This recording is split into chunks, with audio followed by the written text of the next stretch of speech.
wa tadhabu, malaikat bisa pergi, wa taji'u, dan bisa datang, wa tara, dan mereka pun bisa melihat, malaikat itu bisa melihat, wa tukhatibur rasula, dan juga malaikat mereka pun bisa berbicara, malaikat Allah bisa berbicara dengan Rasulullah sallallahu alaihi wasallam. Wa annahum, dan sesungguhnya mereka malaikat itu min alamil ghaibi, dari alam ghaib. Jadi malaikat itu dari alam ghaib. Wa qad yurawna, dan terkadang mereka bisa dilihat ahyanan, pada suatu kali, pada suatu waktu, kama tamatsala Jibrilu, sebagaimana Jibril pernah menjelma li Maryama, ketika Jibril mendatangi Maryam, basyaran, menjadi wujud manusia sawian, yang manusia sempurna biasa, manusia sempurna, manusia biasa. Jadi tidak aneh-aneh waktu itu, ya seperti manusia kebanyakan. Jibril datang kepada siapa? Kepada ibunda Nabi Isa, yaitu Maryam, ibundanya Nabi Isa alaihi salatu wassalam. Jadi Nabi Isa pernah didatangi Jibril, ibundanya juga pernah didatangi apa? Jibril. Jadi sebelum Nabi Isa dikandung oleh ibunya sudah didatangi Jibril lebih dahulu. Tapi Maryam itu bukan nabi, karena nabi itu semuanya laki-laki. Maryam adalah seorang wanita salihah yang didatangi oleh Jibril, diberitahu bahwasanya nanti akan ditiupkan ruhnya Isa ke dalam perutnya tanpa dia menikah. Disinilah nanti perbedaan akidahnya ahlu sunnah, akidah Islam, dengan akidah ahlul kitab. Islam di tengah, di samping kiri ada al-Yahudu, orang-orang Yahudi, di samping kanan ada an-Nasara. Kalau Islam meyakini Nabi Isa adalah Abdullah, hambanya Allah, wa rasuluh, dan rasulnya. Kalau orang Yahudi mengatakan Nabi Isa adalah ibnu zina, anak laki-laki dari hasil perzinaan, menghina, merendahkan Nabi Isa serendah-rendahnya. Kalau orang-orang Nasrani mengangkat Nabi Isa sampai melebihi kedudukannya sebagai seorang nabi dan rasul, dikatakan ibnullah, anaknya Allah. Naudzubillah min dzalik. Dua kubu ini menyimpang dari jalannya Rasulullah, jalannya Allah Subhanahu wa taala. Kemudian beliau mengatakan, wa kama, dan sebagaimana ra'as sahabatu, sebagaimana para sahabat pernah melihat Jibril alaihissalam fi surati rajulin, dalam bentuk seorang laki-laki, syadidi bayadi thiyabi, yang pakaiannya, yang berpakaian sangat putih, syadidi sawadi sya'ri, yang rambutnya sangat hitam, bersih, rambutnya hitam. Jadi menjelma sebagai laki-laki muda, bukan laki-laki tua. Jibril alaihi salatu wassalam, bersih badannya, tampan, ya, rambutnya hitam. Fasa'ala an-nabiyya sallallahu alaihi wasallam, maka Jibril bertanya kepada Nabi Muhammad sallallahu alaihi wasallam, anil islami, tentang Islam. Thumma, kemudian anil imani, bertanya tentang iman. Thumma, kemudian anil ihsani, bertanya tentang al-ihsan. Apa itu al-ihsan? Akan kita kaji insyaallah taala. Thumma, kemudian anis saati, beliau bertanya tentang hari kiamat. Thumma, kemudian an asyratiha, bertanya tentang apa saja tanda-tanda hari kiamat. Karena Nabi tidak tahu kapan terjadinya kiamat, maka Jibril bertanya tentang tanda-tandanya, dan Nabi SAW memberikan jawabannya. Kemudian Syekh berkata, wa u'minu, dan aku beriman, bi annahum makhlukun, sesungguhnya mereka para malaikat adalah makhluk yang diciptakan Allah. Jadi malaikat itu makhluk min nurin, yang berasal dari cahaya. Jadi makhluk yang Allah ciptakan dari cahaya. Kalau kita manusia diciptakan Allah dari apa? Tanah liat. Setelah itu dari air mani, sperma kita ini. Adam diciptakan dari tanah liat. Hawa, istrinya Adam radhiyallahu anha, diciptakan dari tulang rusuk yang kanan, sebelah kanan dari Adam yang paling atas, tulang rusuk paling atas yang sebelah kanan, diambil oleh Allah, kemudian digunakan untuk diciptakan oleh Allah sebagai Hawa, pasangannya. Kemudian kita dari sperma.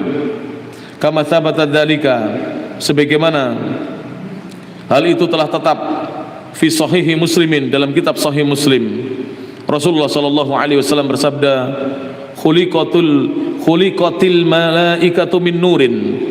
Malaikat-malaikat itu Allah ciptakan dari cahaya. Jadi malaikat-malaikat Allah itu diciptakan dari cahaya.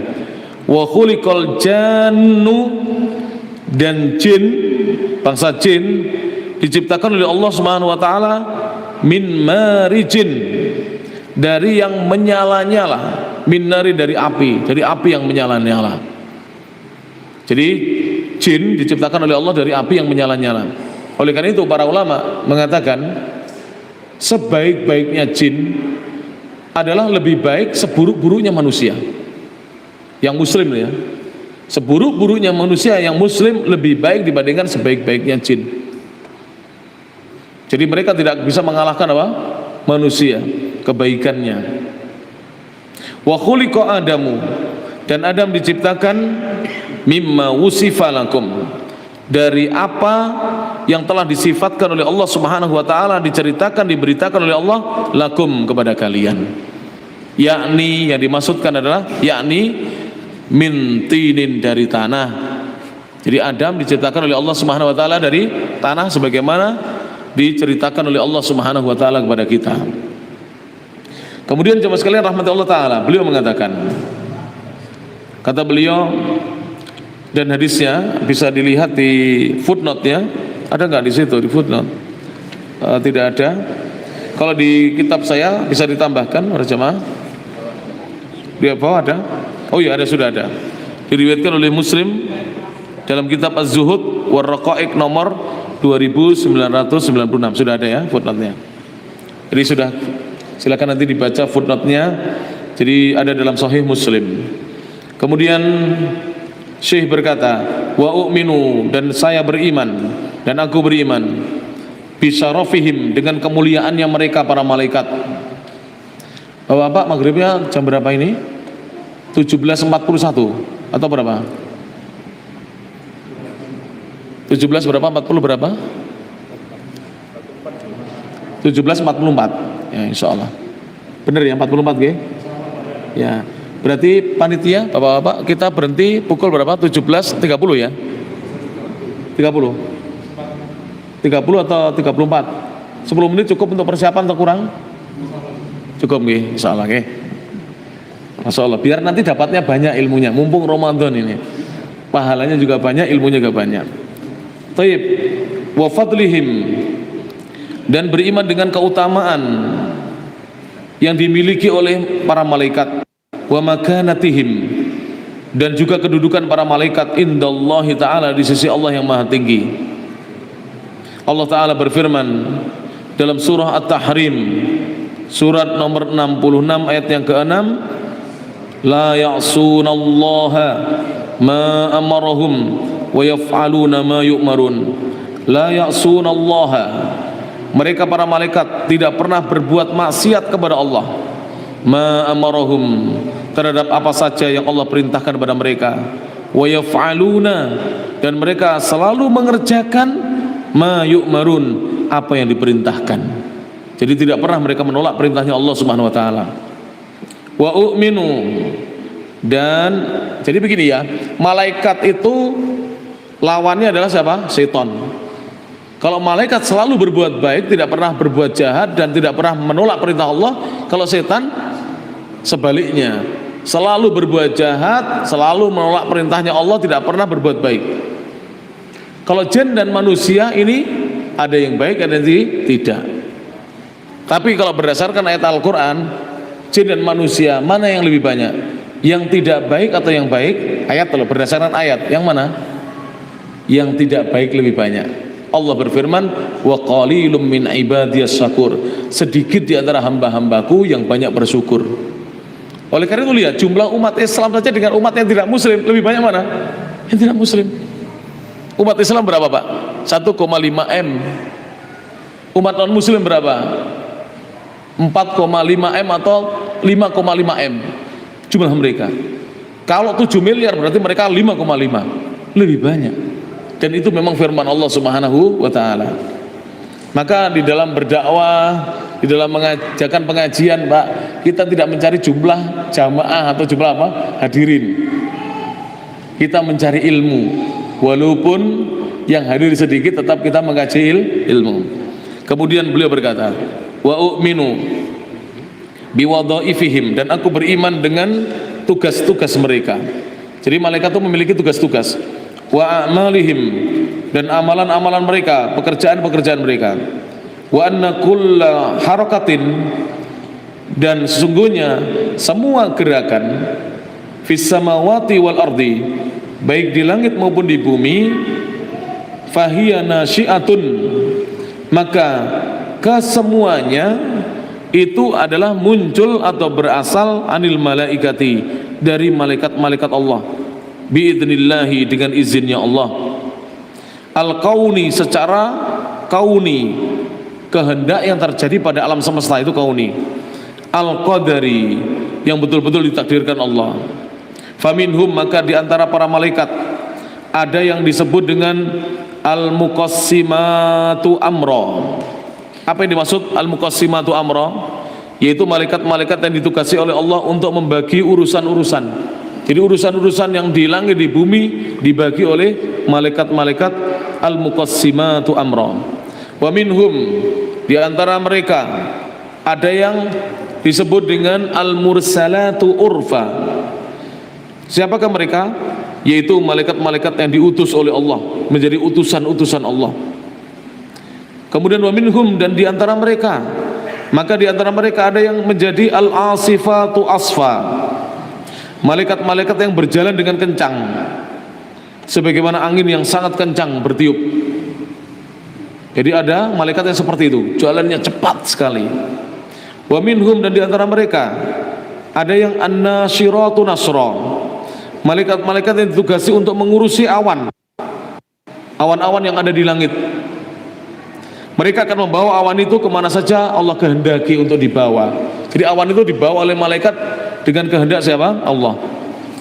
Wa minhum, dan di antara mereka al-fariqatu farqa, ada malaikat yang turun dari sisi Allah untuk ditugasi memberikan atau menjelaskan perbedaan antara hak dan batil, antara halal dan haram, ditugaskan untuk menjelaskan hal itu. Wa minhum, dan di antara mereka ada yang disebut dengan al-mulkiyatu dzikra, yaitu malaikat-malaikat yang menerima wahyu dari sisi Allah Subhanahu wa taala. Ya, al-mulkiyatu dzikra, menerima wahyu dari sisi Allah, kemudian turun membawa wahyu tersebut dan menyampaikannya, memberikannya kepada para nabinya Allah. Wa minhum, di antara mereka an-nazi'atu gharqa, ada malaikat-malaikat yang mencabut nyawa orang-orang kafir dengan keras. Jadi orang kafir itu nyawanya dicabut dengan apa? Dengan keras, dengan kasar. Wa minhum, dan di antara mereka an-nasyitatu nashta, ada malaikat-malaikat yang mencabut ruhnya orang-orang beriman, dan mereka ketika melaksanakan tugas mereka itu, walaupun mereka melaksanakan dengan semangat dan giat, tetapi mencabutnya dengan lemah lembut. Jadi orang beriman itu meninggalnya tidak merasakan sakit sebagaimana orang-orang di luar Islam. Ini nikmatnya. Wa minhum, dan di antara mereka ada yang as-sabihatu sabha, ada malaikat yang ketika turun dari langit itu dengan berenang. Bagaimana itu? Wallahu a'lam bishawab. Jadi seakan-akan langit itu seperti apa? Air laut, berenang. Dan begitu pula ketika naik ke langit, mereka berenang.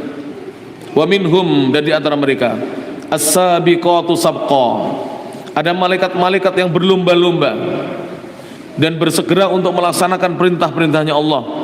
Jadi tidak pernah menunda-nunda perintahnya Allah. Wa minhum, dan di antara mereka al-mudabbiratu amra, ada malaikat-malaikat yang melaksanakan perintah Allah, di mana ya, pengaturan urusan Allah itu ditugaskan kepada mereka, yaitu mengurusi urusan-urusan yang ada di alam semesta ini. Wa minhum, dan di antara mereka as-saffatu saffa, ada malaikat yang ketika beribadah mereka berbaris dengan rapat dan lurus. Makanya kita kalau sholat disuruh berbaris sebagaimana berbarisnya malah malaikat. Malaikat itu kalau berbaris rapat dan lurus. Ya mungkin sebagaimana bapak-bapak TNI dan Polri kalau baris rapat lurus. Maka sholat itu jangan ada yang maju, ada yang mundur. Dilihat Pak, setiap rakaat kalau kita agak maju mundur sedikit, setiap kita agak mundur maju sedikit. Jadi jangan sampai barisan kita tidak sebagaimana barisannya malaikat. Wa minhum, dan diantara mereka az-zajiratu zajra, ada malaikat-malaikat yang menarik awan-awan yang ada di langit, kemudian mereka memindahkannya sesuai dengan perintah Allah. Jadi awan itu ditarik dan dipindahkan sesuai dengan perintah Allah. Wa minhum, diantara mereka at-taliyatu dzikra, ada malaikat-malaikat yang selalu membaca zikir kepada Allah dan membaca firman-Nya Allah Subhanahu wa taala. Jadi malaikat itu ada yang ngaji seperti kita dan berzikir seperti kita. Makanya kalau kita di masjid itu, kalau mau berangkat tidak boleh kita sengaja makan bawang putih dan bawang merah sebelum berangkat, bawang mentah ya. Kalau sengaja gosok gigi dulu sampai tidak ada baunya, malaikat terganggu. Malaikat ada di masjid-masjid, mereka berzikir membaca, tapi kita tidak bisa melihatnya saja ya. Kemudian wa minhum, dan di antara mereka ada yang menjadi hamalatul arsi, pembawa aras, yang ditugasi untuk menjunjung aras. Wa hum arba'atun fid dunya, jumlah mereka ada 4 di dunia. Wa fi yaumil qiyamati, dan kelak pada hari kiamat, yahmilul arsya, yang akan membawa arasnya Allah, samaniyatun, ada 8 malaikat. Kama qala Allah Ta'ala, sebagaimana firman Allah Ta'ala dalam surah Al-Haqqah ayat 17, wal malaku ala arja'iha, dan malaikat-malaikat Allah berada di penjuru-penjuru langit. Wa yahmilu arsya rabbika, dan yang membawa, menjunjung aras Rabbmu, Tuhanmu, fauqahum, di atas mereka, yauma idzin, pada hari itu, thamaniyah, ada 8 malaikat Allah Subhanahu wa taala. Ini yang bisa disampaikan. Alhamdulillah, mudah-mudahan bermanfaat pada jamaah yang rahmati Allah taala. Kesimpulannya apa tadi? Malaikat diciptakan dari apa? Dari api atau dari tanah para jemaah? Dari api atau tanah? Cahaya. Yang diciptakan dari tanah siapa? Adam dan manusia. Yang diciptakan dari tulang rusuk yang bengkok siapa? Hawa. Yang diciptakan dari api yang nyala siapa? Jin dan setan ya. Baik. Demikian bisa disampaikan, mudah-mudahan bermanfaat. Jangan lupa manfaatkan dulu untuk berdoa ya. Karena menjelang berbuka ini ada syariat untuk kita berdoa menghadap kiblat. Bagi yang belum wudu, berwudu. Kemudian jangan lupa membaca dhahabat dhama'u wabtallatil uruqu wa thabatal ajru, insyaallah. Ya, dhahabat dhama', insyaallah akan segera hilang rasa dahaga dan haus. Wabtallatil uruq, urat-urat leher akan segera basah. Wa thabatal ajru, insyaallah, dan pahala dari Allah insyaallah akan ditetapkan insyaallah. Baik. Demikian kurang lebihnya mohon maaf. Akhirul kalam, subhanakallahumma bihamdik, asyhadu an la ilaha illa anta, astaghfiruka wa atubu ilaik. Assalamualaikum warahmatullahi wabarakatuh.